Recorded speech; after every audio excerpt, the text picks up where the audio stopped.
Is this your ship? Oh my stars, she is just so handsome! Does she have a name yet? What's her drive model? Oh, gosh. Listen to me babbling. When I was in Edgewater, I dreamed of flying on a real ship, working on a real engine, belonging to a proper crew.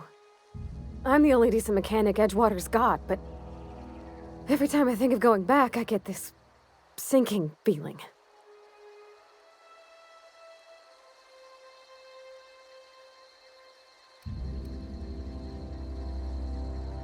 Well, it's kind of you to say that. And you're right. I wasn't happy. I want to ask you something, and you can say no. But can I come with you? I could tend to your engine. I know my G-valves from my catalyzers, and I can keep your ship singing. And if you ever need a pair of eyes watching your back, I can do that too. What do you think?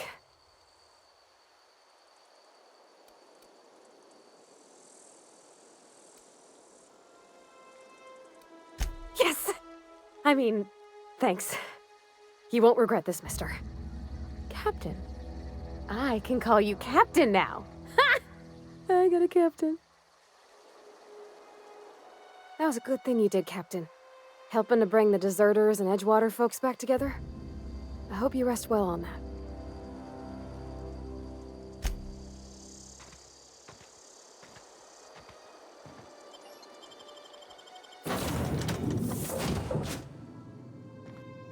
Well, I certainly am looking forward to flying on a ship named the Unreliable. I'll just head upstairs and claim a room.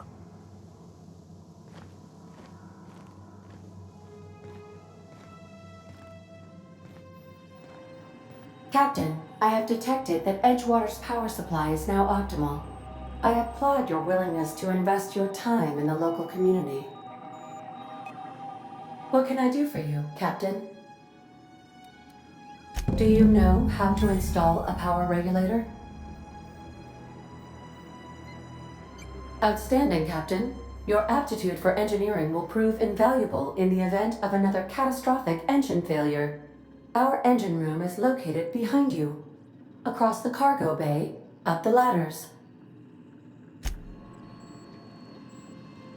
Something you need?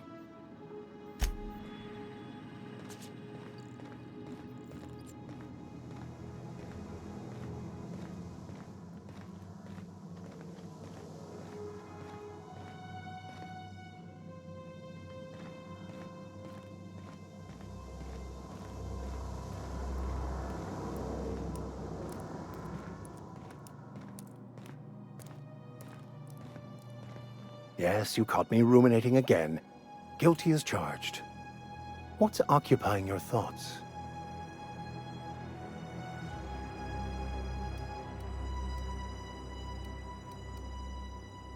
Nothing too out of the ordinary. Just your run-of-the-mill vicar with a violently enthusiastic disposition. That's what my parents called it. I grew up in a pit of a town much like Edgewater. I was destined to be a laborer like my parents, but I was infected early with a need to solve the equation. My passion didn't sit well with them.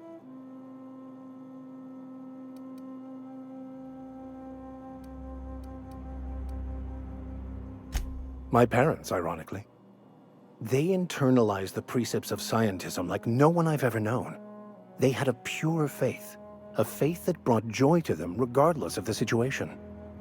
I envied that. I wanted that peace. I thought if I became a vicar, I could find it. Or at the very least, find out why I lacked it.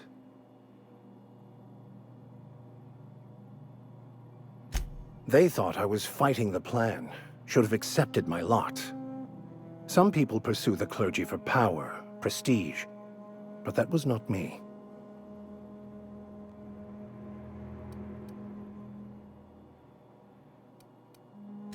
The plan is not one rigid path. There are a variety of multitudes contained within it. Our paths have variance, but we'll end up adhering to it, whether we like it or not. Some choices make the path smoother, some rougher. You can even go outside the lines, but the further outside you go, It's like an unbreakable elastic band. It will only stretch so far before it snaps back. The further it is stretched, the more violent the eventual correction.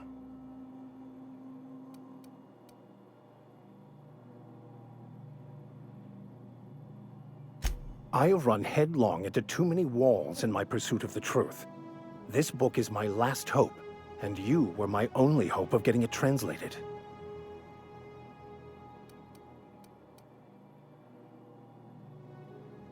I honestly don't know what I'd do. This quest has consumed me for the better part of my life. I fear there's nothing else left to me. What about you? What's your story?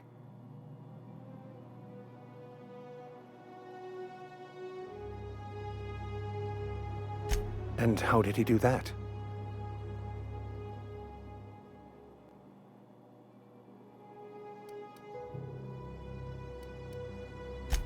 Well, you do seem different than every other colonist. Let's pretend for the moment I believe you. What are you going to do now?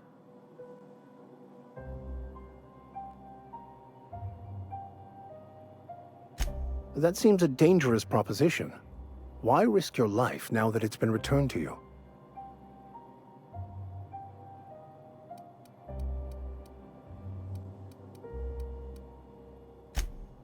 Oh, I see.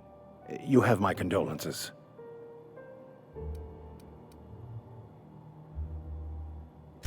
Bakonu, the author, had some interesting theories about man's perception of reality that I thought could be applied to our attempts to decipher the plan.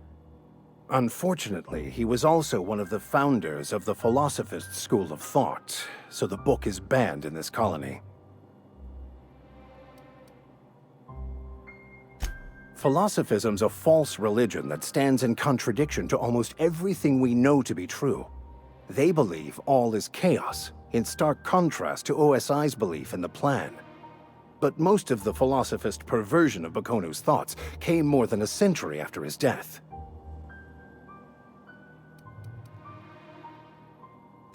I've been thinking on that.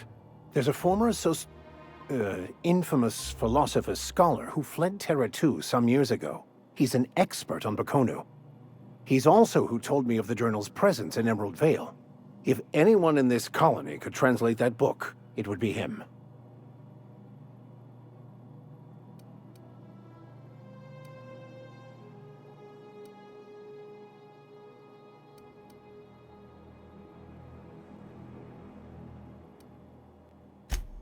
You caught me.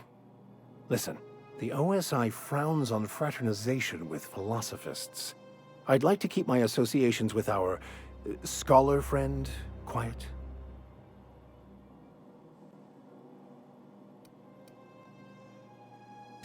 The only one I'm aware of. I suppose we could always just ask random passers-by if they are fluent in it.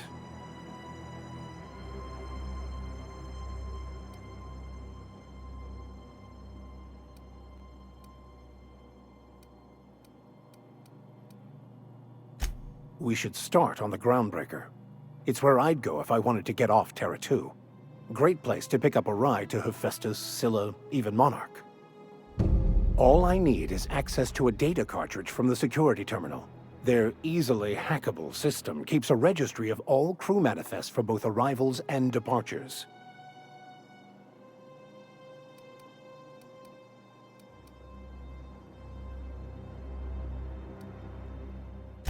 Before I transferred to Edgewater, I had a wealth of time to develop certain, secular skills during my years serving a particular penitentiary flock. I meditated, led sermons, provided guidance to the inmates as needed, of course. I also played prison yard tossball and taught myself a bit about computronic security systems.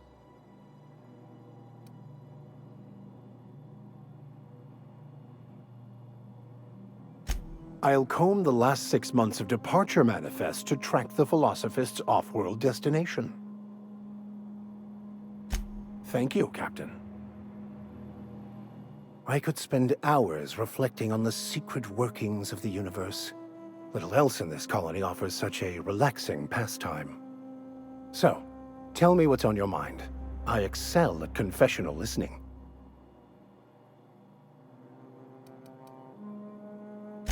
Of course. Are you ready to break into security on the Groundbreaker?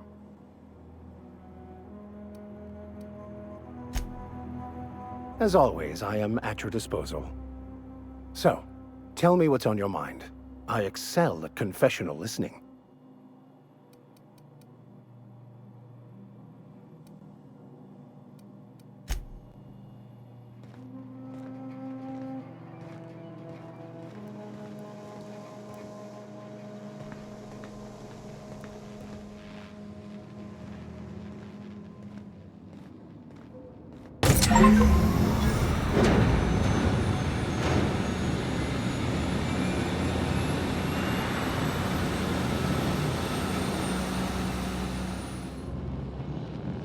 Where are we headed?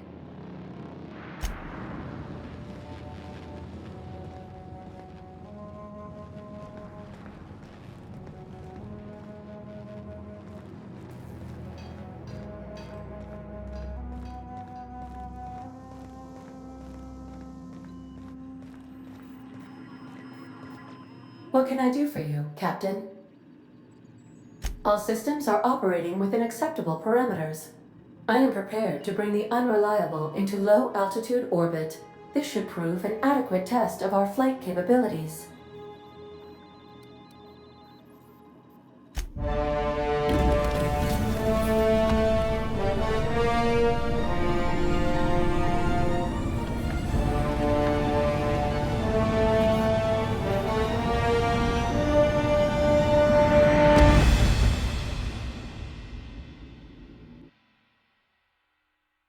We have received a communication request from Dr. Phineas Wells.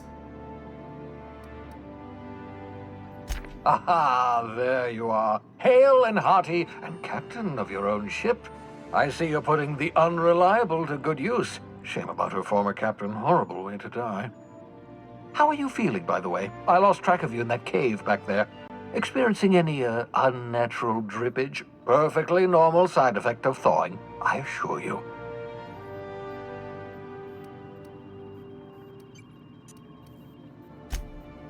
Oh, that, yes, that's probably permanent. I wouldn't worry about it, though. I'm sure you're fine. What you saw in Emerald Vale is happening all across the colony. Food shortages, lack of supplies, and basic necessities. We're dying. The chairman, the minister, and all their lackeys on the board are to blame.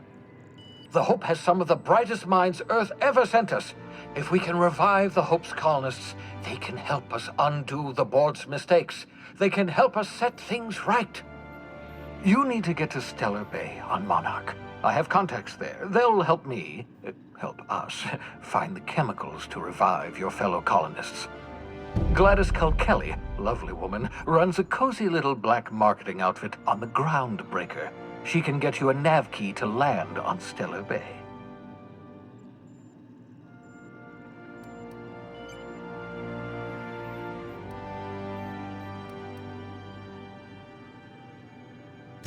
Strictly speaking, Monarch is a moon, terraformed badly, and almost completely lawless. You'll love it. Captains don't fly their own ships, you see. Your navigation terminal handles the, navigation. Think of a nav key as a set of flight instructions. The board's been confiscating nav keys for Stellar Bay, so we must rely on unconventional means of acquisition. Hence, Miss Gladys Kelly.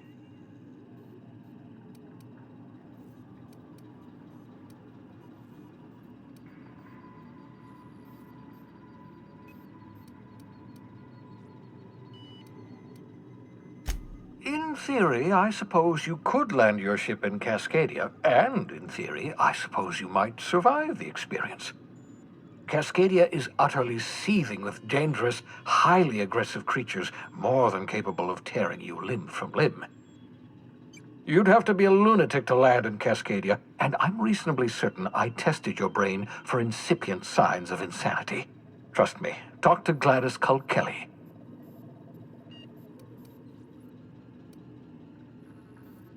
Gladys and I have been doing business for years. Her smuggling credentials are unimpeachable. If anyone can get you a key to Monarch, it's her.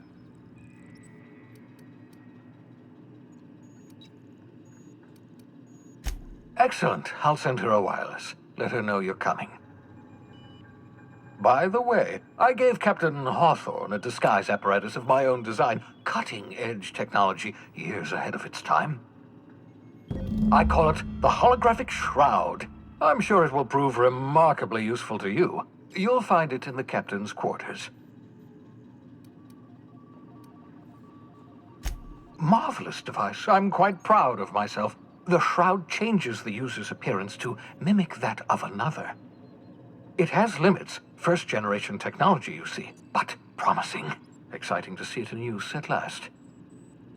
Very simply, the holographic shroud uses biometric information contained on standard identity cartridges to generate a holographic projection around you.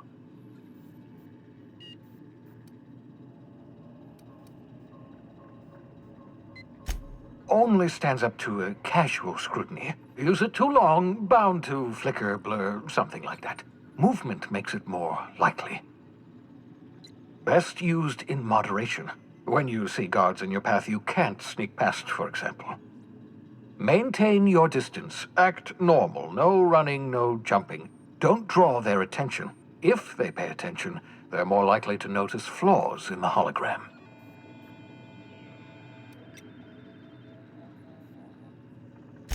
A change of clothes. What is this? Some old spy serial? What inattentive and brainless guard would be fooled by such a shabby disguise? The holographic shroud masks not only your clothes, but your face and fingerprints. It modulates your voice and sweetens your breath. Science, that's how. Ha ha ha ha! The beauty is they don't expect it. The shroud is the only one of its kind. We humans have a tendency to overlook the unexpected. Activate the disguise, walk past someone. What do they see? A figure dressed like a fellow employee. Don't act odd. They won't focus on you. Excellent. I'll contact you once you've found a way to get to Stellar Bay. If you have any questions, come see me in my lab. And remember, don't trust the board. They'll try to win you over with promises of wealth and power, but it's a lie. The board's only interested in filling their own pockets. If we don't put a stop to them, they're going to run this colony to the ground. Transmission ended. If you are ready to depart, please select a destination on your navigation terminal.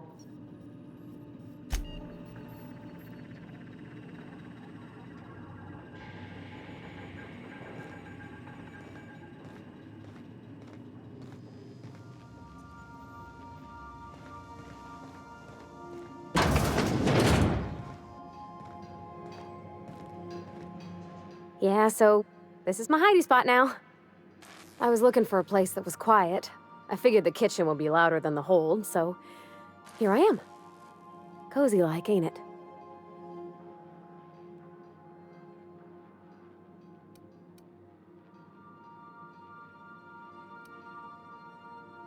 That's in pretty good shape considering how hard Mr. Hawthorne ran it. It's a Yakita LHA 120, A2 model, I'm pretty sure. The Block 2 design scooshed in extra cargo space, but didn't change the stock engines. Probably a touch underpowered, huh? Accurate in all particulars. I conclude you are Edgewater's board-certified mechanic.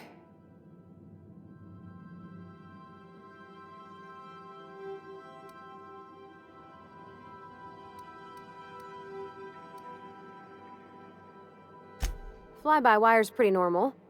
Or leastways, that's what I read in the trades. I've never been on a real ship before. Hello! I am not a board-certified mechanic, but my dad was. He taught me all he knew. Do you understand?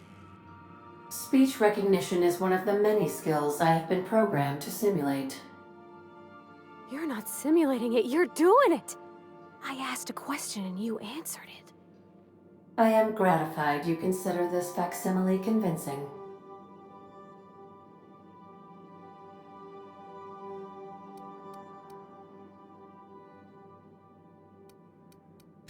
I don't see any holes in the hull. I'll take a good squint at her, make sure everything's tip-top. But I think we're cooking with plasma torches. You can do that, you know.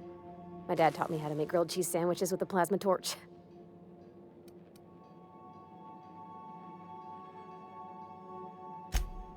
Mostly, yeah. I lived in the maintenance office near all my life. Mr. Thompson never let me forget how funny that was.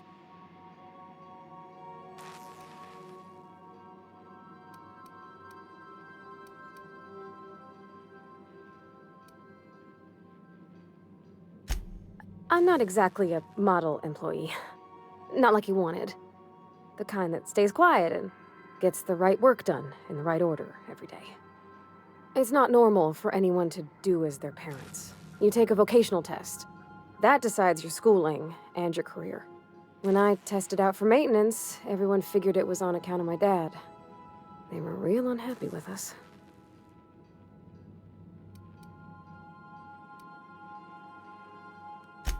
Because they were hoping their own kid would get the job and get sent back to Edgewater. When folk go away for schooling, they don't get back to where they begun. Not usually. You go straight to your first job, wherever the company's got an opening.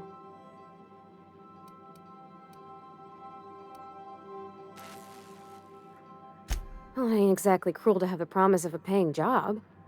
And that's all it is. You go where the company needs you, where your skills do the most good.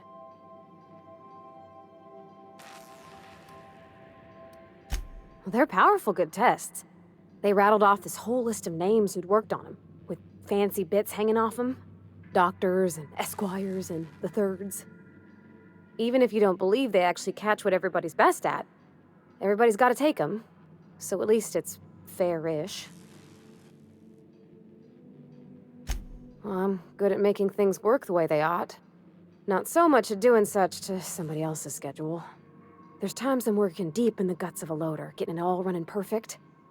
Then I look up to see it's tomorrow, and I've blown another deadline. Anyhow, I was happy to get back home. I didn't care much for schooling.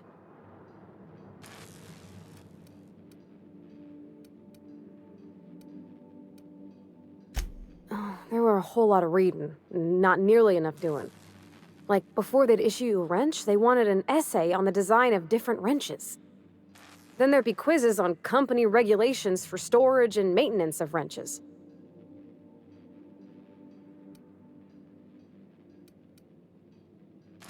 As soon as I got permission, I spent all my time in the machine shop. They had all manner of parts, but they didn't want me using them, so I had to sneak them sometimes. I even slept in there. Had a hammock tied up in the rafters. Before I left, I installed a little skylight for myself, so I could see the stars.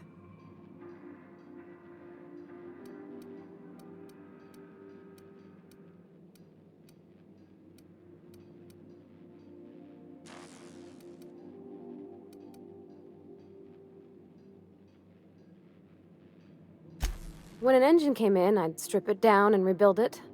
I mostly built for myself. Custom tools, little mechanical critters to talk to. When my roommates tried to talk, I'd get so nervous I'd be drenched in sweat. It was easier for everybody when I stayed off on my own. I doubt any of them remember me now.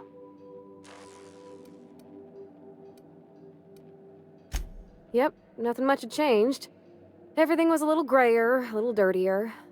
Dad met me at the shuttle and gave me a big ol' hug. I noticed straight away that he was moving slower and stiffer. He made a little grunt when I squeezed.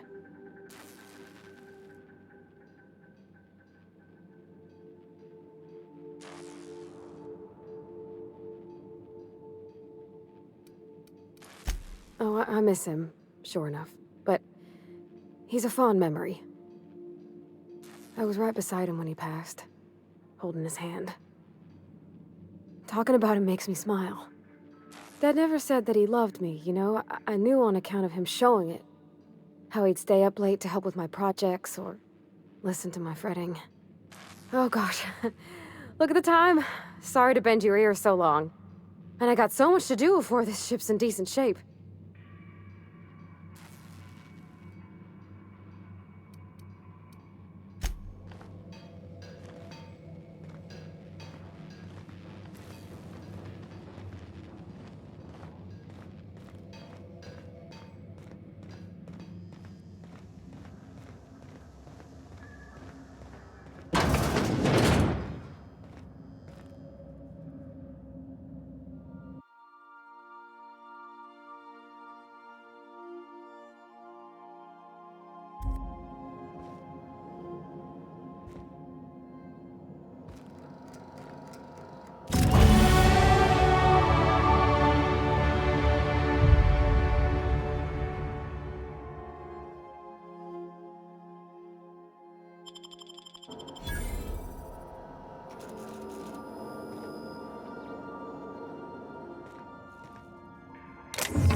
by verity, by strength.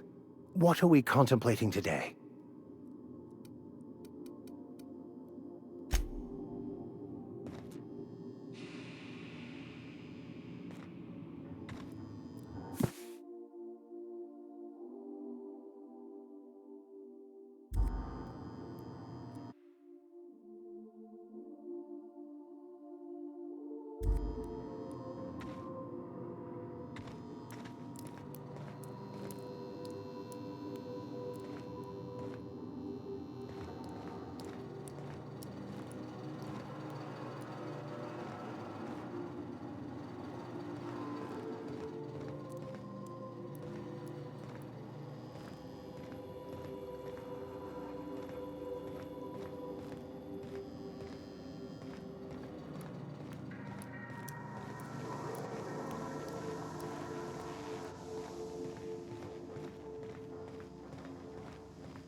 We've arrived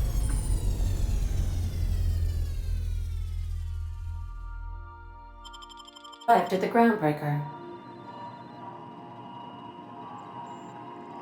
Welcome back, Captain. How can I be of assistance? The unit is a cleaning SAM.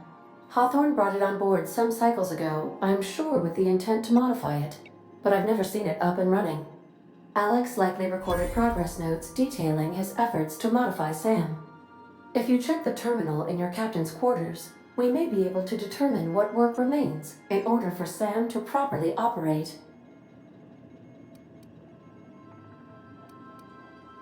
Certainly, Captain. What would you like to hear? I need a little help with my calculus. Can you integrate my natural log? Now playing a Spacer's Choice advertisement jingle. It's not the best choice. It's Spacer's Choice. Everyone in Halcyon is contractually obligated to label this or another board-certified jingle their favorite song. As you wish, Captain. I must comply with all direct orders. I have lots of minutes. Many minutes. Unlimited minutes, perhaps. Providing an adequate power source, I can function indefinitely.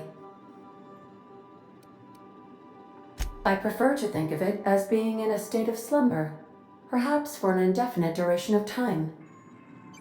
Do you think that is what it's like for the colonists on the Lost Hope?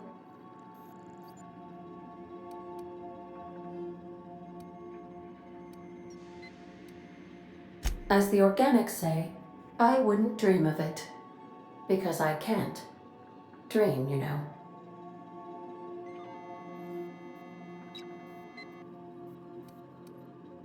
I can run repeating periods of altered consciousness, during which several primary functions are powered down, but background processes continue running, for maintenance purposes. I cannot yet simulate images, ideas, emotions, or sensations during this maintenance. Captain Hawthorne suggested I would enjoy such an experience, and should periodically attempt the simulation. As you may be aware, Captain Alex Hawthorne was a smuggler of some repute. I failed to predict the likely outcome of his reckless behavioral patterns. I should have predicted that.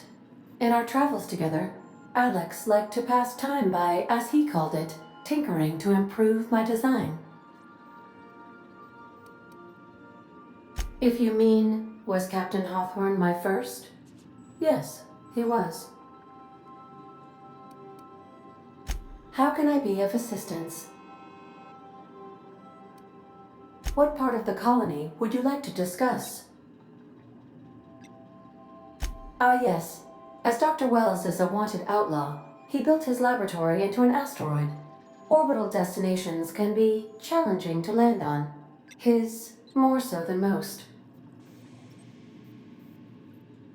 There is a bounty on his head, one with a markedly high reward amount. Shall I engage the laser weapons system? A sensible choice, as we do not have any laser weapons. The outlaw scientist known as Dr. Phineas V. Wells has taken a measure of precautions to make the lab undetectable to those hunting him. Even knowing the location, my systems resist my orders to go where I instruct them. Of course. What part of the colony would you like to discuss? Ah, yes. The outlaw scientist known as Dr. Phineas V. Wells has taken a measure of precautions to make the lab undetectable to those hunting him, even knowing the location. Of course. What part of the colony? We're cleared to dock with the groundbreaker if that's your desired destination. If we're going there, please be sure all docking forms have been filed in triplicate and fees have been paid. The Mardettes take their docking laws quite seriously.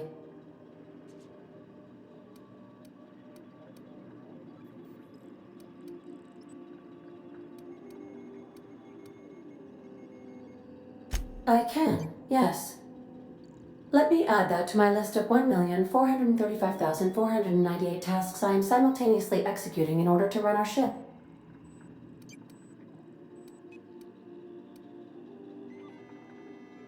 Order does not compute. Nevertheless, I will endeavor to execute my current and future tasks without blip. The Groundbreaker was Halcyon's original colony ship. It has since been repurposed as a service station in the Lagrange point of the system. Freighters often deliver or pick up goods from the Groundbreaker en route to other destinations. The city ship hosts an array of cargo bays, factories, housing sections, and more. Many of Halcyon's companies maintain office spaces with stationed representatives in what is considered a truly neutral territory within the system. I have filed the required docking forms in triplicate, and fees have been paid. Of course. What part of the colony would you like to discuss? Where in Terra 2? Edgewater is the sparkling county seat of Emerald Vale, or it was when first built. Since then, neglect and time have worn away her shiny veneer. The town is near the coordinates where Captain Hawthorne died. It would not be unfortunate if something, like say a plague, were to wipe Emerald Vale from the face of the planet.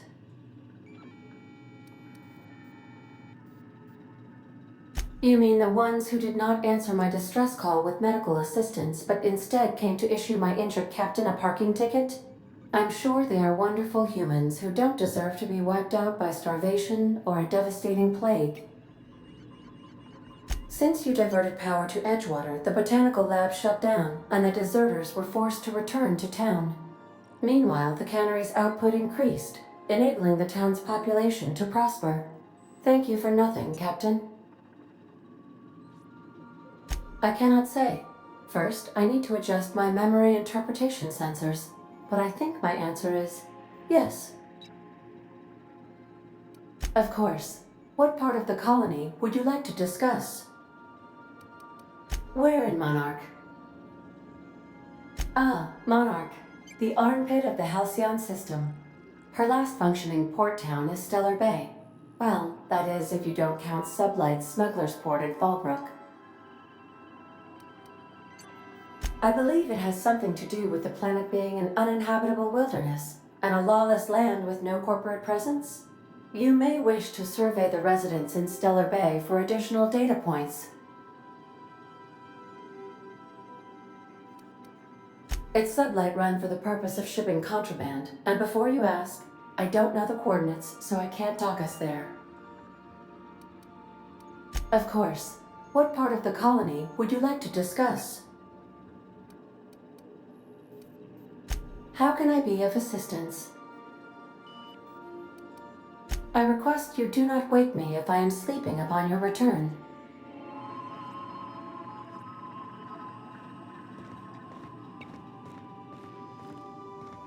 Let's talk when you're free. Hey, Captain. I heard that Groundbreaker's got a real good engineer. A lady named Junlei Tennyson?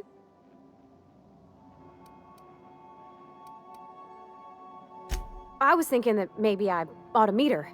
If you got time to swing us by, I mean. I don't got much experience fixing actual spaceships. I bet you a can of Borston beans she could teach me all manner of stuff.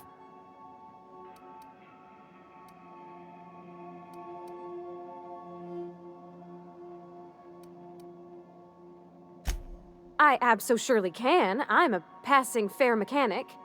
Even Mr. Thompson would have said it's my only skill. But I'm used to working on cannery lines, AG loaders and the like. There's tricks about ships I ain't learned yet. All I'm looking for is a few pointers. I bet a lady who runs a whole station has forgot more than I ever learned.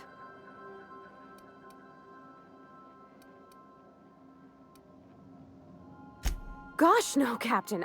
I aim to stay so long as I'm welcome. I figured Junlei and I could confabulate over wireless or by message. And maybe when we put into Groundbreaker, I could stop by to visit her sometimes. But only when you don't need me with you.